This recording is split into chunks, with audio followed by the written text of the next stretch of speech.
Hi class, in this recording we are going to focus on making urine formation. And primarily in this recording we're going to focus on tubular reabsorption, removing things from the filtrate. And in subsequent videos we'll focus on the other two, tubular secretion and water conservation.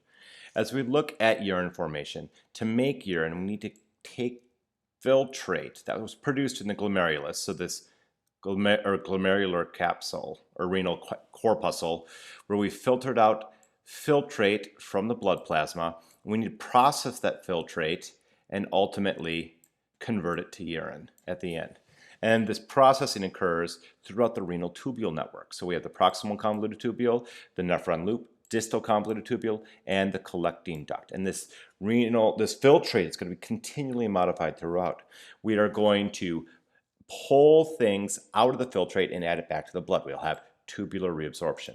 We're going to take things from the blood and force them back into the filtrate. We have tubular secretion, and then we have a whole bunch of osmosis to get water out of the filtrate and just concentrate it into urine. So let's look at the proximal convoluted tubule. If you recall from an earlier recording, our proximal convoluted tubule is the longest part of the renal tubule network and has the highest surface area because of its microvilli. It allows for, that high surface area allows for most of the glomerular filtrate to be reabsorbed in the proximal convoluted tubule.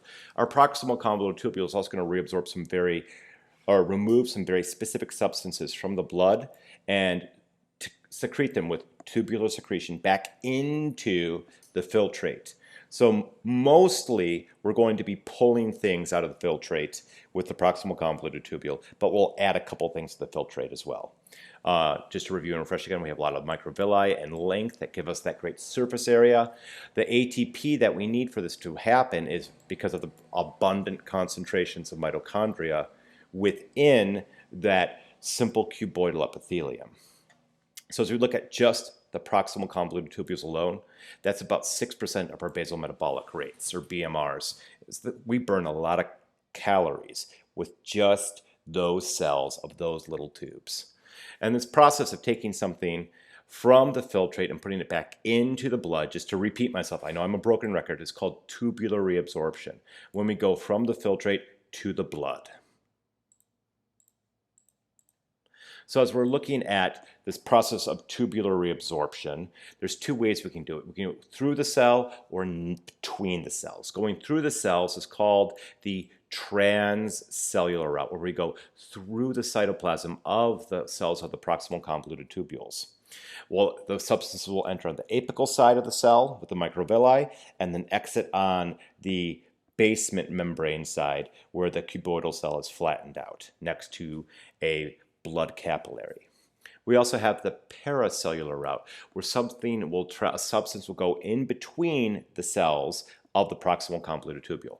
As we look at the epithelial cells of the proximal convoluted tubule, their junctions are very leaky, and that allows for a huge amount of water to just pass through and be reabsorbed via osmosis. And as the water is traveling back into the bloodstream, it drags dissolved chemicals with it, and this is referred to as solvent drag. This reabsorbed fluid is ultimately going to be dumped into the peritubular capillaries and travel back to the inferior vena cava through the blood vessels of the kidney. Now, as we look at sodium, sodium is a key ion that we need to reabsorb. We need to reabsorb sodium ions, Na+1 ions, so we can create osmotic pressures and electrochemical gradients. And these osmotic gradients and electrical gradients are going to be used to reabsorb water and other key electrolytes and chemicals. As we look at the sodium ion, it's by far the most abundant positive ion, or cation, present in the filtrate of the renal tubules. And we are going to create a steep concentration gradient that favors the movement of this sodium ion into the epithelial cells of the tubules themselves. And we can get that sodium into the tubule with two kinds of transport proteins on the apical surface. And the apical surface is the surface of the cell exposed to the opening of the lumen. So for these cells in the proximal convoluted tubule, the apical surface has microvilli, but throughout the nephron loop and distal convoluted tubule, there are no microvilli. We have symports and antiporters. Our symporters that get sodium into the cell are going to bind sodium ions from the extracellular environment, and they're also going to carry with that sodium ion glucose or amino acids or lactate, chemicals that we want to keep in our body. These are chemicals that have lots of caloric value to them. We've worked fairly hard to get them. We have to eat, we have to find the food, eat the food, process the food to get those 3 building blocks into our bodies. And we don't want to waste them by urinating them away. So we'll use the sodium concentration gradient and some sodium symporters to pull sodium back into the bloodstream and drag the glucose and amino acids and lactates along with the sodium. We also are going to use a sodium hydrogen antiporter. This is going to add sodium into the cell while it dumps hydrogen ions into the extracellular fluid, acidifying the filtrate. So we make that fluid within the renal tubules have a higher concentration of hydrogen ions and become more acidic. And this, I just need to share a side story with you. I remember when I was a sophomore in college, I played a prank on my roommates by putting some pH indicators in the toilet tank, and these pH indicators were colorless or nearly colorless at an acidic pH, and turned bright red when there was an alkaline pH or a basic pH. And my thought was, ammonia is a basic chemical compound, and I'm pretty sure there's a lot of ammonia in your urine. So if I put this pH indicator in the toilet tank, when my roommates urinate, it'll make the water turn blood red, and I could play a joke on them. And I remember when my roommate went into the bathroom to urinate in the toilet, standing there, did his business. I didn't hear any screaming or, anything funny happening at all. And I was disappointed. And I walked into the bathroom, checked the toilet, nothing happened. There was no red coloration from that pH indicator. And that was my first tangible lesson that urine is almost always going to be acidic because it almost always has high concentrations of hydrogen ions in it. So as we look at the sodium ions that we're moving around, we don't want those sodium ions to build up in the epithelial cells of the renal tubule. We need to get those sodium ions out. So as sodium ions are being dumped into the cell, we need to get them out. Oh, excuse me, wrong direction here. Let me clear the screen. As sodium ions are going into the cell, we need to get them out of the cell and ultimately back into the bloodstream. And to get those sodium ions out of the cell, we have a sodium-potassium pump on the basal surface of the epithelial cell, or the basement side. That's going to dump those sodium ions into the extracellular fluid and ultimately back into the blood plasma. So we absorb sodium through a symporter. We absorb sodium through a sodium hydrogen antiporter. Sodium ions build up intracellularly, and then as we have high concentrations of sodium in the cell, the sodium-potassium pump burns through ATP to dump sodium ultimately back into the bloodstream.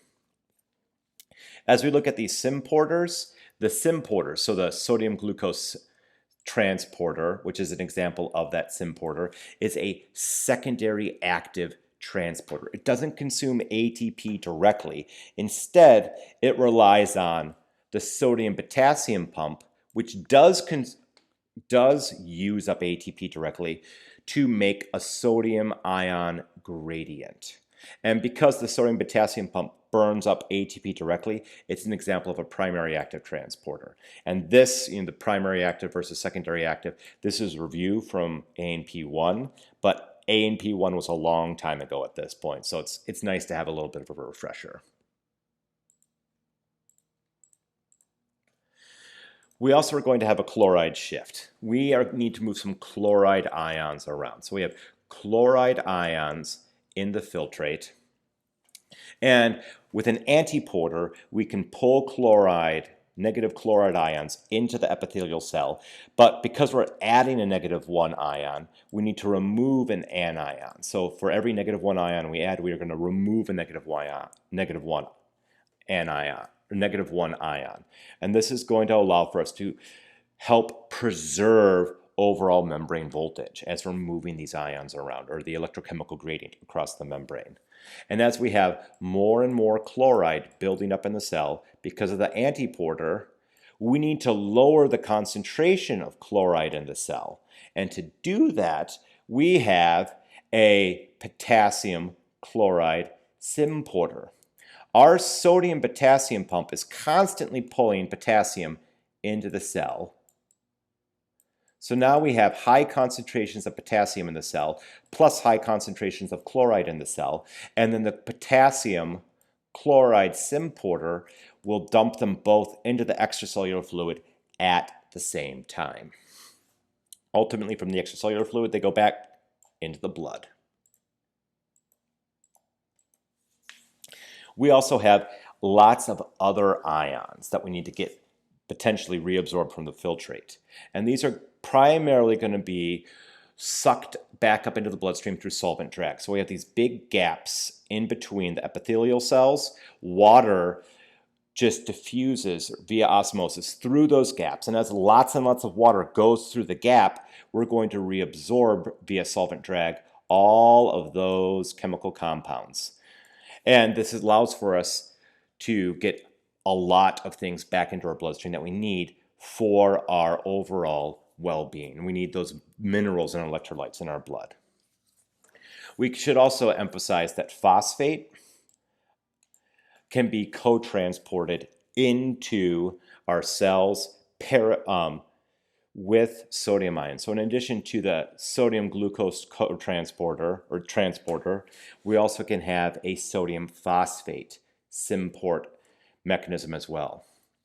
And to look at calcium ions, most of our, calcium, some of our calcium can be reabsorbed paracellularly, but most calcium ion reabsorption is going to occur later on within the nephron through the renal tubule system.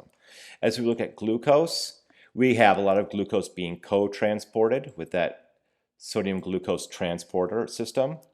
And we also are going to have some proteins reabsorbed as well, or amino acids that reabsorbed as well that have gotten into the filtrate over here with the solvent drag.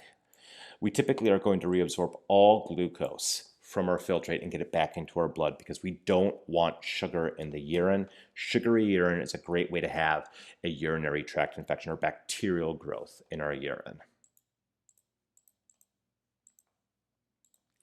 So as we look at the reabsorption that occurs in our urine, our kidneys can take 180 liters of filtrate and break it down into about 1 to 2 liters of urine, or condense it down into 1 to 2 liters of urine. Overwhelmingly, we're going to absorb most water within that proximal convoluted tubule. The majority of water we reabsorb from the filtrate is reabsorbed in the proximal convoluted tubule. We also are going to reabsorb other solutes as well, but we need to make sure that the tissue fluid is hypertonic to the tubular fluid. In other words, we are going to find that if we have hypertonic extracellular fluid, that means we have a higher concentration of salts or dissolved ions in that extracellular fluid, and that higher concentration of ions allows for us to absorb lots of water via osmosis. So we absorb the solutes directly to power the concentration gradient and make the extracellular space hypertonic, so it's easier for us to reabsorb tons and tons and tons of water. We have to have water reabsorbed, and water will follow the solutes via osmosis. We also can have, with this transcellular mechanism, we can have water pores within the cells called aquaporins, and those pores are going to be embedded within the cell membrane. Aquaporin literally means water hole, and we'll talk more about the aquaporins in a little bit. As we look at proximal convoluted tubules, the water that's reabsorbed in the proximal convoluted tubule is reabsorbed at a constant rate, and constant rate is our obligatory water reabsorption rate. We must reabsorb at least this much water, this obligatory amount, within our proximal convoluted tubules. When we regulate water reabsorption to control for our hydration status, that occurs within the nephron loop distal convoluted tubule, and collecting ducts. We need this obligatory water reabsorption within our proximal convoluted tubule because, and I'll back up a couple slides here, we need something to power solvent drag to get all of these other things reabsorbed. As we look at our peritubular capillaries are what absorb ultimately those what receive ultimately those things that we're reabsorbing from the filtrate through tubular reabsorption. And we find that things are pulled into the peritubular capillaries via osmosis and or solvent drag. And there's three things that make this happen. We have high interstitial fluid pressure. So in between, let me clear the screen here, in between our proximal convoluted tubule and the lumen of the blood capillary, we have that interstitial space. And this interstitial fluid, this tissue in between, is highly pressurized. There's lots of fluid building up in there, and that high fluid pressure forces liquid into the blood capillaries. We have some hydrostatic pressure pushing liquid back into the blood capillaries. We also are going to have low blood pressure in the peritubular capillaries. We had a choke point right here. The efferent arteriole was a choke point reducing the blood pressure in the downstream peritubular capillaries. So because we have low blood pressure in the peritubular capillaries, we are very unlikely to push liquid out of the peritubular capillaries. Instead, we are much more likely to absorb fluid into the peritubular capillaries. And then finally, colloid osmotic pressure is going to be high. We had lots of water in the afferent arteriole and lots of protein. With the efferent arteriole, we still have all those proteins, but we've lost a lot of the water. So now the protein is more concentrated. And because the proteins are more concentrated, colloid osmotic pressure in the efferent arteriole and the downstream peritubular capillary is going to be elevated, maximizing the pulling more water into those peritubular capillaries. We also have a transport maximum that we should talk about. And this transport max is the maximum rate that we can selectively reabsorb a chemical, or the maximum rate that we can selectively move our favorite chemical, whatever this chemical is, across the membranes. And sometimes we use transport max to secrete something. Sometimes you can use transport maxes to measure the rate of reabsorption. Ultimately, it's just the rate of movement. It's limited by the number of transport proteins and how quickly those transport proteins can move their favorite chemical across the membrane. The faster the rate of movement, or the higher the number of proteins, the higher the transport max will be.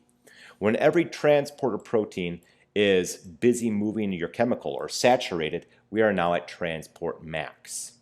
Usually we use these transporter proteins to move something out of the urine. So or the filtrate, if I have, for instance in this figure, if I have a low concentration of glucose in the filtrate, my glucose transporters can easily handle reabsorbing all the glucose. I haven't exceeded the transport maximum. However, if I'm a diabetic and I have really high blood glucose concentrations, I will then have really high filtrate glucose concentrations, and I can't reabsorb all the glucose from the filtrate within the proximal convoluted tubules. And by the time that glucose has left the proximal convoluted tubules, or the filtrate has left the proximal convoluted tubule, there's still leftover glucose in the filtrate that is urinated out. So if we have blood glucose concentrations above 220 milligrams per deciliter, we then start to have glucose in our urine. That will cause us to exceed our transport max of glucose specifically. But we'll have a separate transport max for chloride, for magnesium, for calcium. Each individual chemical that we move across the membrane has a separate transport max associated with it. That's all we have for this recording on reabsorption. If you have any questions or comments, please feel free to let me know in the class discussion boards or to shoot me an email. And as always, happy studies.